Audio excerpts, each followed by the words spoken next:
Hi friends, ఇప్పుడైతే నేను మామిడికాయ పచ్చడి చేస్తున్నానండి. దాంట్లోకి ఎండుమిరపకాయలు, అలాగే ధనియాలు, జీలకర్ర, ఆవాలు, మెంతులు వేసి వేయించుకున్నానండి ఫస్ట్గా.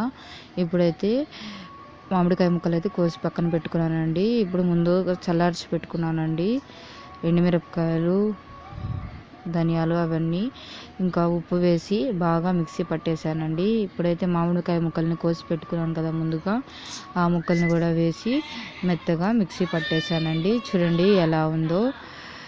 ఇప్పుడైతే మనం తిరుగుమాత పెట్టుకుంటే రెడీ అయిపోతుందండి మన మామిడికాయ పచ్చడి అయితే. ఇప్పుడైతే తిరుగుమాత కోసం నేను ఆయిల్ వేశాను, అలాగే ఆవాలు, మినపప్పు కొద్దిగా వేసి, ఎండుమిరపకాయ వేసి, కరివేపాకు వేసానండి. అలాగే చిటికెడు పసుపు వేసానండి. ఇప్పుడు దాంట్లోకి ముందుగా మిక్సీ జార్లో మిక్సీ పట్టుకున్నాం కదా మామిడికాయ పచ్చడి వేసేసి కాసేపు మగ్గనివ్వాలండి. ఇంకా రెడీ అయిపోయిందండి మన మామిడికాయ పచ్చడి. చూడండి ఎంత బాగుందో. టేస్ట్ అయితే సూపర్గా ఉంటుందండి.